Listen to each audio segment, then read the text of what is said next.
if we want to cross all the miseries of this earth, and if we see other people still suffering on this earth, if still we want to be happy, such an idea is nothing but selfishness. It is a challenge and a test given by nature, and a test given by nature to us whether we choose liberation or refuse liberation. Many of the human beings choose liberation at the end, and again they fall into the new cycle of births and rebirths.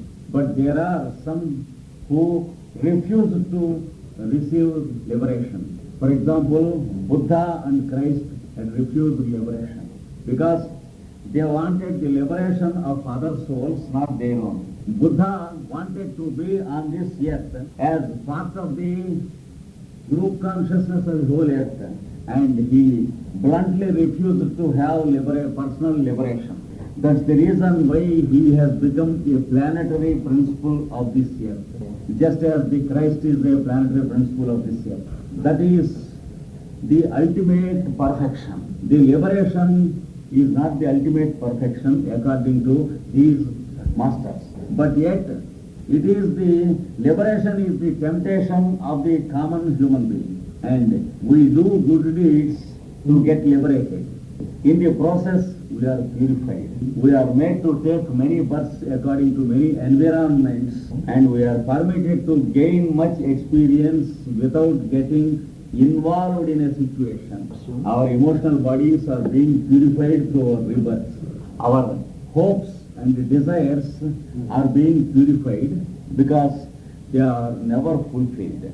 But they make a necessity for us to take another birth. At the same time, the earth is creating its own chain actions over us. Therefore, understand that the process of reincarnation is not something for which we are responsible, but it is the great plan of the earth. We are expected to behave accordingly and purify our psychological vehicles with the motives of charity and benevolence, tolerance and acceptance, and happily accepting responsibilities and burdens, and readily forgiving others of their faults, and not feeling anything for the misbehavior of others. These are the items of procedure we are expected to practice if at all our vehicles are to be purified. A gradual purification automatically takes place, and we will come to understand that every good deed we have done which is useful to the world is not done because it is useful to the world, but it is done because it purifies our vehicles. Any useful thing done by us to the world, it is useful only for us, not for the world, because anyone can do such good work to others in the world if we do not do it. Therefore, whatever good thought you think, whatever good work you do, it is only to purify your psychological vehicles and consciousness.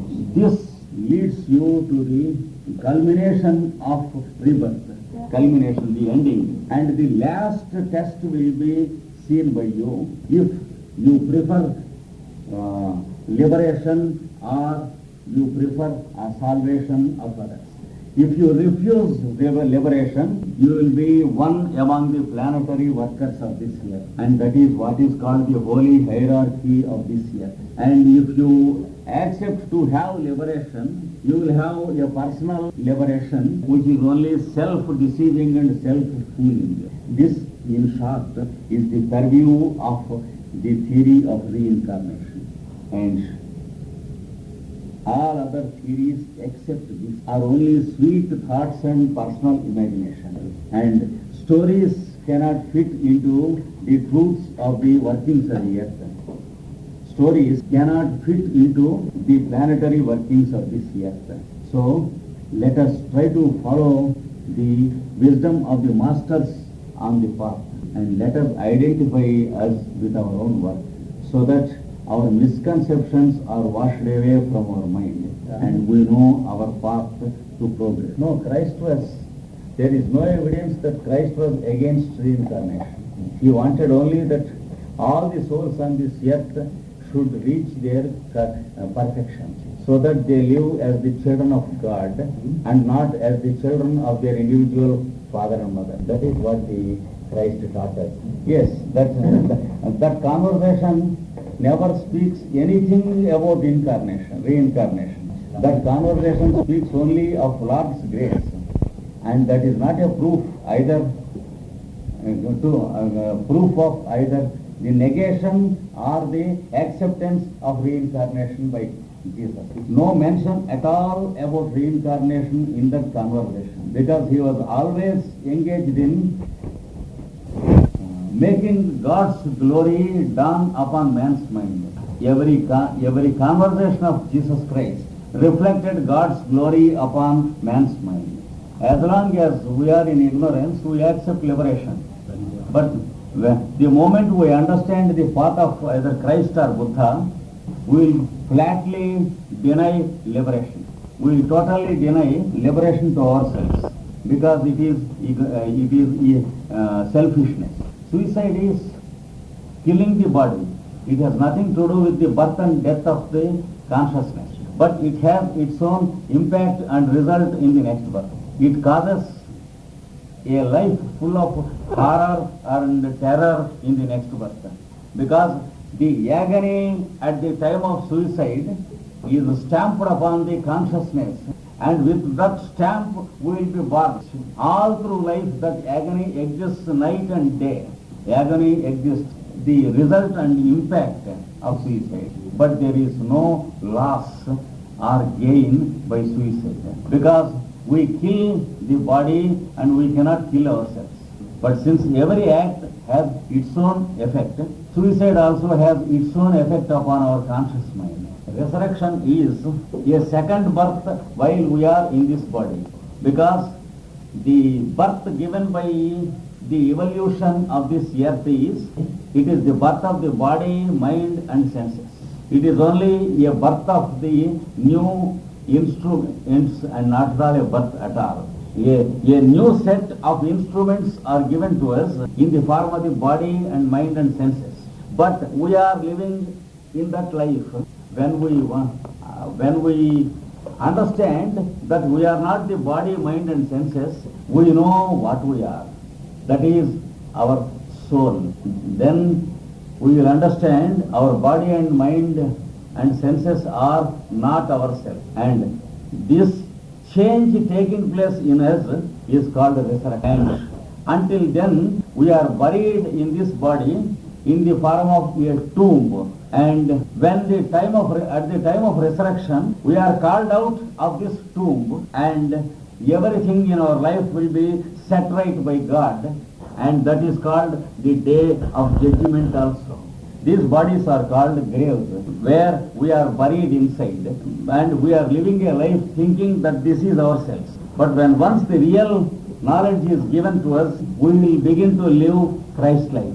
That is, we will be once again born when we are in this body. From the birth of a false existence to the birth of a real existence, we will have a second birth while in this body. That birth is called resurrection, or our birth into God's kingdom. Because from that day onwards, we will not live as generally with our relationships with others. Yes, we will not live according to our relationships with others. We begin to live as guides and helpers of all others. That is what is called resurrection. It is a spiritual birth actually, not rebirth. We are free in our immediate causes and effects. Just as we are free in a railway compartment to walk further forwards or backwards. At the same time, we cannot walk in the opposite direction in which the train is traveling. But we can walk in the opposite direction only in the train. Similarly, we can do an evil act.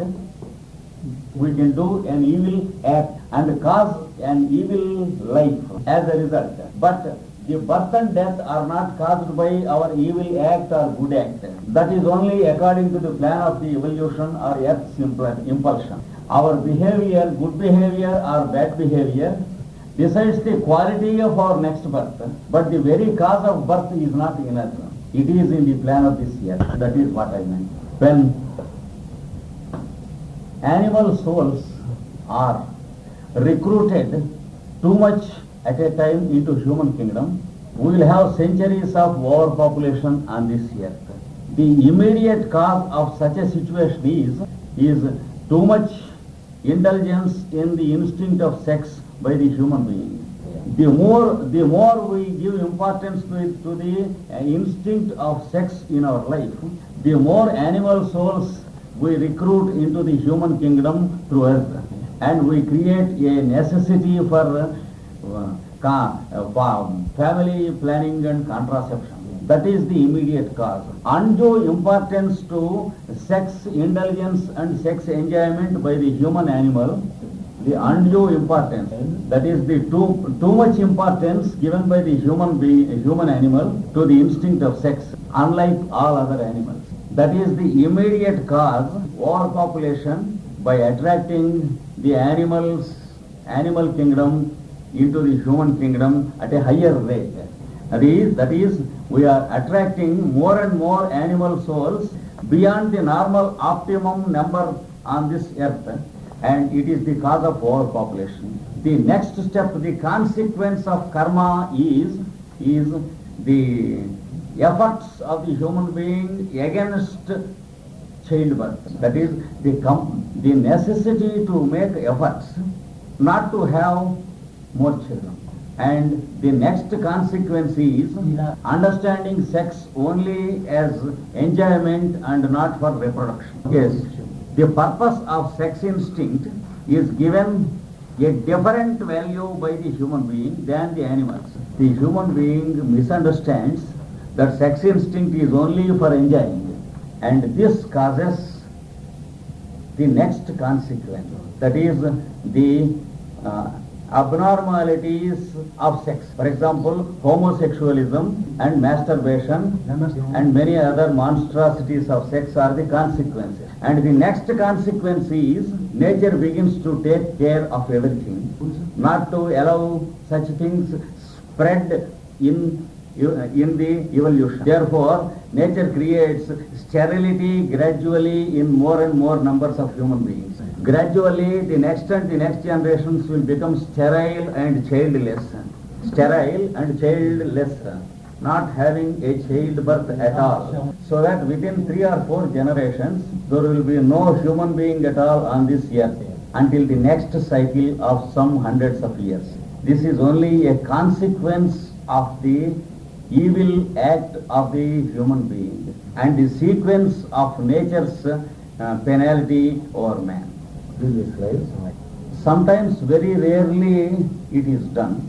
Many times it is a falsification, and there is no utility or any purpose at all, even though sometimes we can recollect our past. Unless there is a purpose, nature never permits us to know any. And as far as the present human common sense goes, as far as the present human common sense is concerned, there is no purpose that can be served at all by knowing what we are in the past. Therefore, it is always a closed book.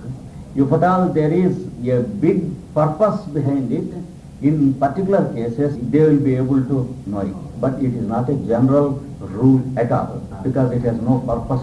Yes, it is what we call the soul life or group life in our lecture now. It is the goal when births and rebirths are stopped, and it is obtained when we deny personal salvation or liberation. That is what Christ pointed out.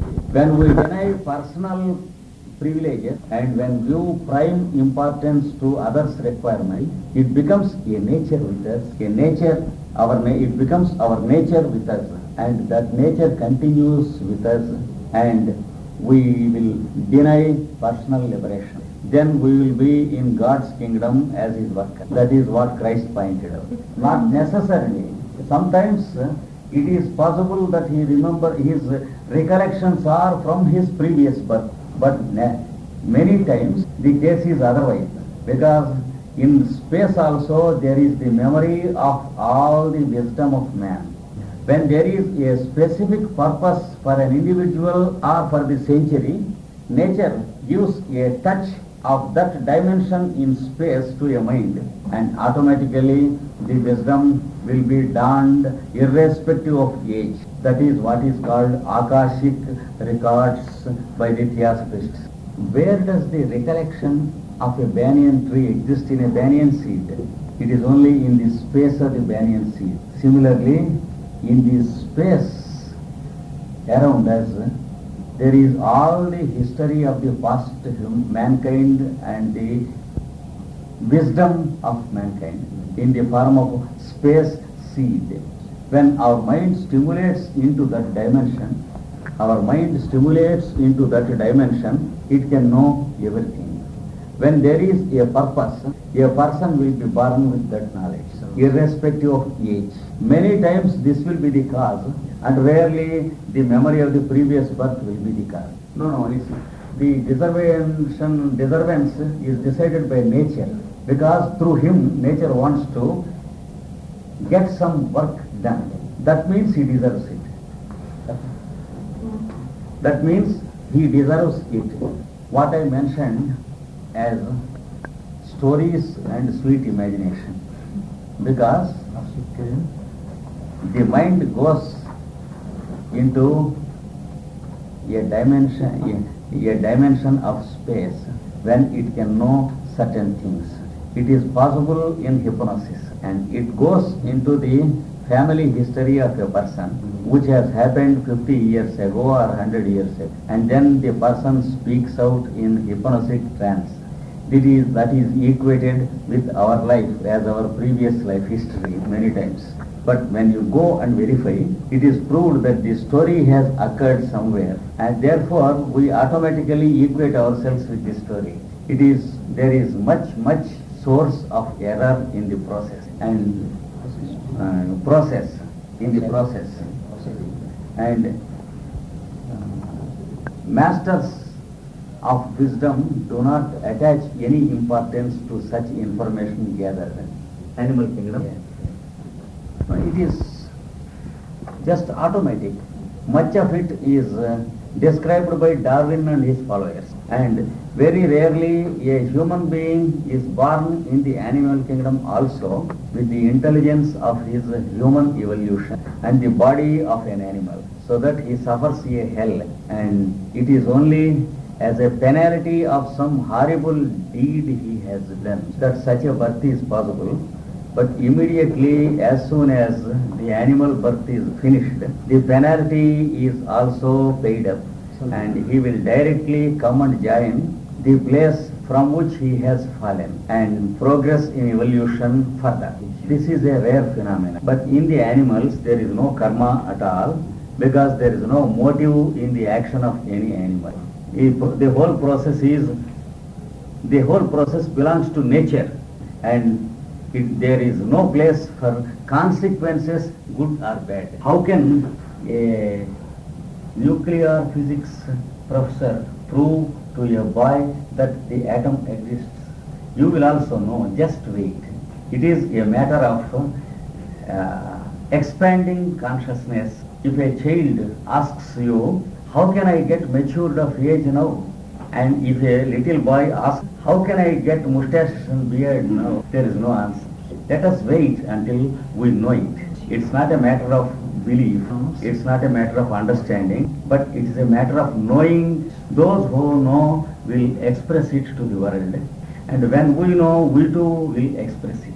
There is no proof that we have a mind, but we know that we have a mind. Similarly, the dimension develops in us when we know and experience about reincarnation.